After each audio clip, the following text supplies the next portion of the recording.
ආයුබෝවන්. අද මං ඕගලන්ට මං කොහොමද තලන පටු තෙම්පරාදුව කරන්න කියලා පෙන්වන්නයි යන්නේ. ලංකාවේ තියෙන තලන පටු වගේ නෙමේ මේවා ටිකක් ලොකු ඒවා. මම සාමාන්‍යයෙන් ගෙදර එළවලු එහෙම උයනකොට මේ වගේ කටලොකු භාජනයක තමා උයන්නේ. මූඩියකින් වහලා ඒකේ වාෂ්පයෙන්මයි ගොඩක් එළවලු හදන්නේ. ඉතින් මං හිතුවා මං හදන විදිහත් ඕගොල්ලන්ට කියලා දෙන්න ඕනේ කියලා. බත් පිට්ටු වගේ වලට මේක හොඳ එළවලුවක්. එහෙනම් අපි බලමු කොහොමද හදන්නේ කියලා. තලන බටු වල මේ ඉහළින් තියෙන නටුව කපලා ඉවත් කරලා හොඳින් හොද ගන්න.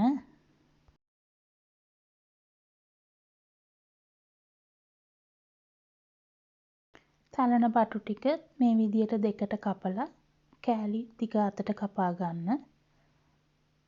කෑලි වලට කපාගත් ඒවා ටික වතුරට දාන්න. නිකන් තිබ්බොත් කහට ගතිය වැඩි. 3-4 සැරයක් මේ වතුර එක මාරු කරන්න. මොකද හරියට කහට තියෙනවා මේකේ. මේ බලන්න පාට වෙනස් වෙලා තියෙනවා. උයන්න ලං වෙලා තමා තලන බටු කපන්නත් ගන්න. වේලපයින් කපලා තියන්න එපා. මම මෙතන තෙම්පරාදුවට බීලුණු භාගයක්, රම්ප ටිකක්, කරපිංචා, සුදු ලුණු බික් එකක් සහ අවුමිරිස් කරල් දෙකක් අරන් තියෙනවා. මේවා ටික පොඩියට කපා ගන්න ඕනේ. මිරිස් මම මැදින් කපලා ඇට ටික ඉවත් කර ගන්නවා.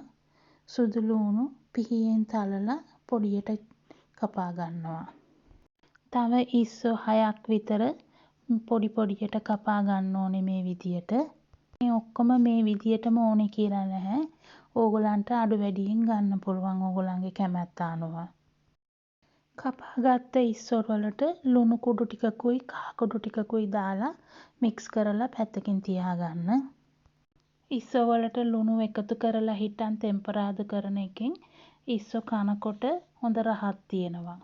සියඹලා මේ වගේ කෑල්ලක් වතුර වල දිය කරන්න. මේ වගේ කටලොකු භාජනයකට තෙල් ටිකක් දාලා රත් වෙනකොට ලුණු ටිකකුයි අබ ටිකක් සූදුරු ටිකක් දාලා රත් වෙන්න අරින්න. ඉන් පස්සේ ඉස්සෝ ටිකක් දාලා තෙම්පරාදු කරන්න. මීඩියම් හීට් එකේ තියාගෙන මේක කරන්න. ඉස්සෝ ටික තරමක් මේ විදියට බැදීගෙන එනකොට රම්ප කරපිංච එකතු කරන්න ඕනේ. රම්පය වල සුවඳ ටිකක් එනකොට සුදු ලුණු ටිකත් එකතු කරලා ටිකක් බැදෙන්න අරින්න.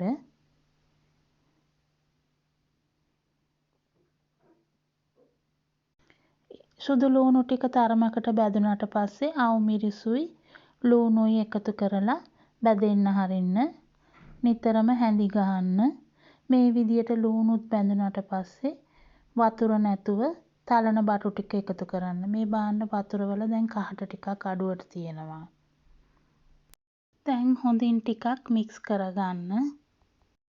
දැන් ඔයාලගේ රස අනුව කහ ටිකක්, ලුණු කුඩු ටිකක්, ගම්මිරිස් ටීස්පූන් කාලක් වගේ, අන්රෝස්ටඩ් කරි පවුඩර් ටීස්පූන් 1යි කාලක් විතර, මිරිස් කුඩු මේ වගේ ප්‍රමාණයක් එකතු කරලා හොඳට මික්ස් කරගන්න. දැන් මේක මූඩියකින් වහලා මීඩියම් හීට් එකේ තැම්බෙන්න අරින්න ඕනේ. මම මේ විදියට ලොකු කටලොකු භාජනයක් ගන්නෙ. මූඩියෙන් වහපුවාම ඇතුලේ ඇතිවන වාෂ්පෙන් ඒක තඹ ගන්න පුළුවන් හින්දා වතුර මුකුත් මං එකතු කරන්නේ නැතුව තමා ගොඩක් එළවලු උයාගන්නේ. සැරින් සැරේ හැඳි ගන්න ඕනේ. අඩිය අල්ලනවා වගේ තිබුණොත් ටිකක් වතුර එකතු කරන්න. මේ මම එකතු කරපු මිරිස් කුඩු ඇවිල්ලා තනිකර මිරිස් කුඩු නෙමේ කඩේ ගන්න තියෙන ඔක්කොම සූදුරු මාදුරු ඔක්කොම කොත්තමල්ලි එකතු කරපුවා.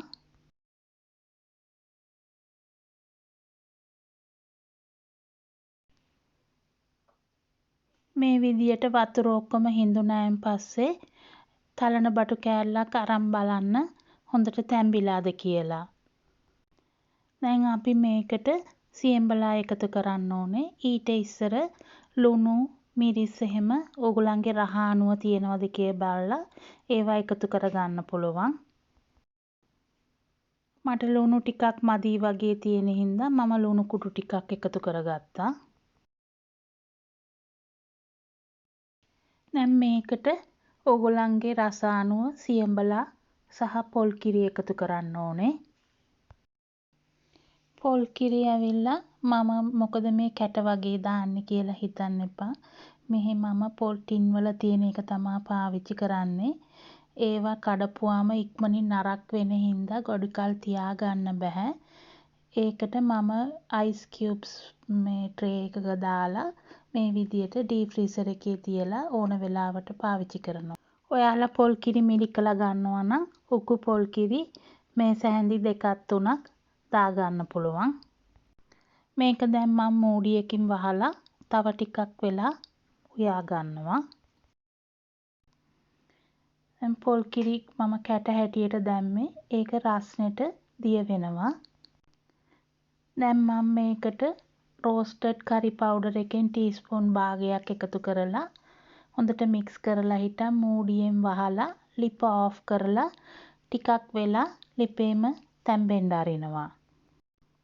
මේක මම සාමාන්‍යයෙන් එළවලුවක් උයනවට වඩා මිරිස් ටිකක් වැඩිපුර දාලා තමයි උයන්නේ. ඉස්සෝ ඔක්කොම දාලා තියෙන හින්දා තනිකර බත් එක්ක විතරක් කන්න පුළුවන් ඕගොල්ලන්ට. තව පිට්ටු රොටි වගේ දේවල් එක්ක කෑමට ගන්න පුළුවන්. ඉස්සර අපේ අම්මලා මිරිස් කුඩු එහෙම හදනකොට ගෙදරදීමයි හදාගන්නේ. එතකොට හොඳට කොත්තමල්ලි සූදුරු මාදුරු එහෙම දාලා තමයි හදන්නේ. ඒ පිටරට ඉන්න අපිට කඩේ තියෙන මිරිස් කුඩු ගත්තට ඒ ලංකාවේ අපේ අම්මා හදනවා වගේ නැහැ. ඒ නිසා අනිවාර්යයෙන්ම එළවලු වලට අන්රෝස්ටඩ් කරි පවුඩර් සහ මාළු මස් වගේ දේවල් වලට රෝස්ටඩ් කරි පවුඩර් හදලා එකතු කරන්නම ඕනේ. එතකොට හොඳ රහක් තියෙනවා. මම මේ යූස් කරන රෝස්ටඩ් සහ අන්රෝස්ටඩ් කරි පවුඩර් අනෝමාස් කිචන් එකෙන් තමයි රෙසිපි ගත්තේ. එහෙම කරි පවුඩර් එකතු කරලා හදන්න ගත්තට පස්සේ කෑමත් හොඳ රහට තියෙනවා. ඔයාලා try කරලා බලන්න. මම ඉස්සෝ තෙම්පරාදු කරන්න ඉස්සෙල්ලා ලුණු එහෙම එකතු කරපු හින්දා ඉස්සෝ වලට ඉස්සෝ කෑලි කනකොටත් හොඳට ලුණු එකතු වෙලා තියෙනවා. පස්සේ එකතු කරනවට වඩා තෙම්පරාදු කරන්න ඉස්සෙල්ලා ඉස්සෝ වලට එකතු කරන එක ගොඩක් වැදගත්. ඔයාලත් මේ විදියට තලන පටු අරගෙන හදලා බලන්න. ඔයාලට මං හදන රෙසිපීස් කැමති නම් ඔයාලා හදලා හොඳට තිබුණා නම් මට පොඩි උදව්වක් හැටියට මගේ වීඩියෝස් ඔයාලගේ යාළුවන් එක්කත් ෂෙයා කරන්න.